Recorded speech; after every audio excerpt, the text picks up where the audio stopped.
I've been working on and developing this idea, which has now become a movement called Gift the Garden.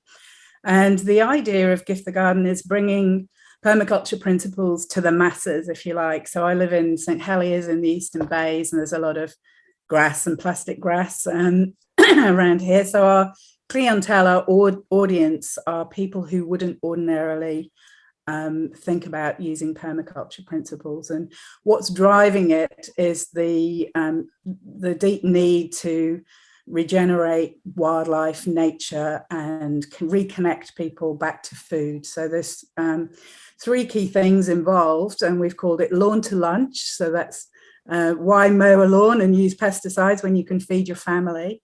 Waste to wealth. We're using construction waste, and so I loved Karen's example there, and that's my background is in construction, so we've teamed up with Naylor Love, and nurture with nature, so reconnecting people to where their food comes from and growing. And this beautiful logo was gifted to us by my neighbour during lockdown, who is a graphic designer.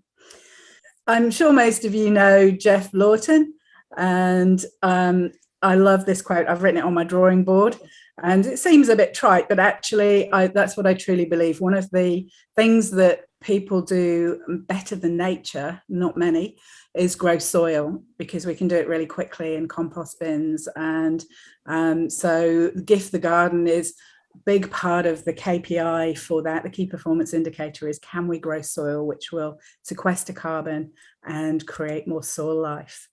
And we held a hui, which Gunter came along to, with a whole raft of organizations and people that keep connecting with me that want to be involved in this. And so that, if you can see the screen now, there's some of the people who are involved, and Gunter and I gave a presentation to the Garden to Table people just this week on permaculture. So looking forward to getting them involved. Construction waste is going to be used for lots of things, and we've finished our first garden, which I'm going to share with you today, to the full design. We've got a lot of construction waste designed into that. So this will give you some ideas of how it can be used. And we've created BPO, which for the native bees, Olivia, my colleague and partner in crime in this, has made words out of the holes, like aroha and love. I'm not expecting you to read this in detail, but part of what I'm going to share with you, and I'm happy to share with anybody else in fuller detail, Gunter and I have been working together and sharing mentoring, is my regenerative practitioner course that I went on. And we use those principles for the hui to explore the potential for Gift the Garden. And this was the outcome. It took us to our vision, and the vision is Tamaki Makaurau is a living, breathing, regenerated forest garden, and then the mission is to help people to create those living gardens for the well-being of all, and to create those connections of people, nature and kai through a mandala across Auckland, Tamaki Makaurau, of living regenerated spaces. So this is the first garden that we've got four that we're working with at the moment. The client does pay us and pay for the gardens, but a dramatically reduced amount that they would normally pay a landscape designer. My degree was in landscape design, so in some ways I'm also connecting traditional landscape design with permaculture. So a lot of the work that I've been doing is really focusing on the details of the gardens need to be beautiful. They need to be as beautiful as a well-designed garden that would be not necessarily very good for health of the planet or the people, but has just been focused on aesthetics.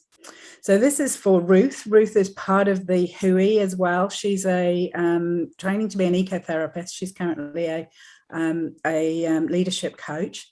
And so the brief for the garden is that it needs to be a journey she can take her clients around. Because I'd like to just share with you a little bit about the regenerative thinking, where we've been taught about really understanding the watershed of where your place is and what's special about your place. So we start with that. So this is Ruth's place here. This is Waiataki Bay. So the things that's special here is this is a nature reserve, and it comes up right around her house. So her ecotherapy will come from the house and follow around here. And also I like to look at the water. Water is becoming for me the first point of design, and I'll share that with you. Sector analysis. So we've got the sun on this area here, but she's got these huge olive trees, which will come into play shortly when I just share the design. Shadier side here, she's quite protected from the winds. It's an upside down house. Her main living is on the first floor with a wraparound deck, and then her office and the teaching space is below. So this is a view from the front garden.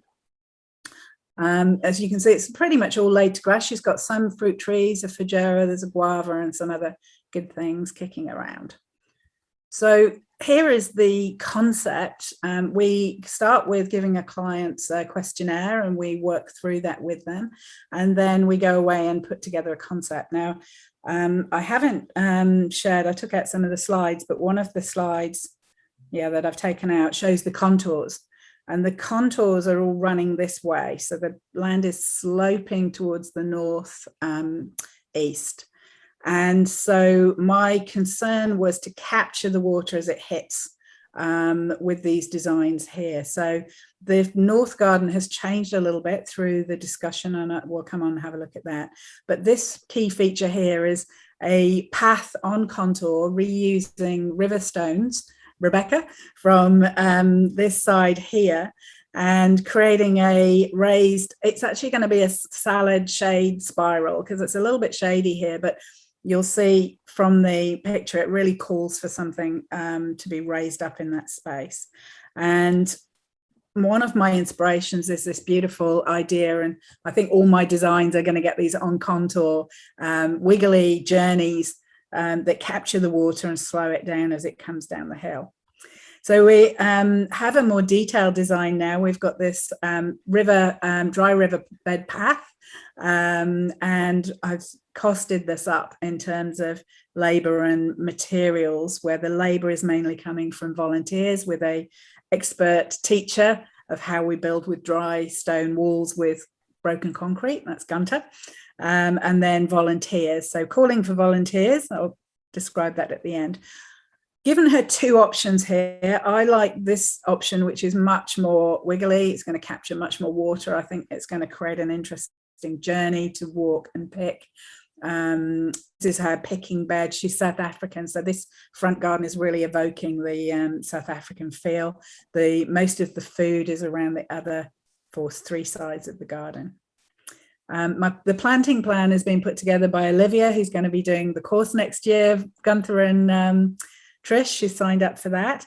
And she's done some amazing things recently. We've been developing this spreadsheet together, which the client receives, that tells them all about their plants and how to care for them. And she's gone one stage further now, and we're producing guild guides. So the idea is that the clients become permaculturists as well as owners of these beautiful gardens. And here is the costing, which again the client gets. It's all very open book. You can see the zero costs here from Naylor Love. They've got the list. They're looking on sites for this at the moment. Broken concrete slabs, untreated timber posts for the BPO, lots of cardboard, and we have just some money in here for transport. First one, husband's volunteered to take his Land Rover and a two-wheel axle trailer to get all the compost, all the concrete. And then the volunteers that we're looking for as well, who will be fed, and we'll get a fantastic education for a day in how to build these amazing permaculture pieces. This is where I saw those veggie beds coming down here, capturing the water as it comes down the hill. But I wanted her to lollipop to pleach these olive trees to let the light in. So Nath is here, but she wasn't keen on doing that. And there is a sunny bit here, but it's a bit damp. So we rejigged the design And I'm actually really pleased with the way it went. So I think the collaboration on the design actually produces a better design. So we've gone with food forest, bark mulch, with concrete slab paving, broken concrete, observation seat, and then this beautiful keyhole mandala garden, which we've seen a couple of those so far, and then crazy paving, white shell. In the bottom here, there are already bananas, but Olivia has planted up a food forest with a more tropical feel. And I've recently discovered Ian Truesdell, who creates these gorgeous flow forms.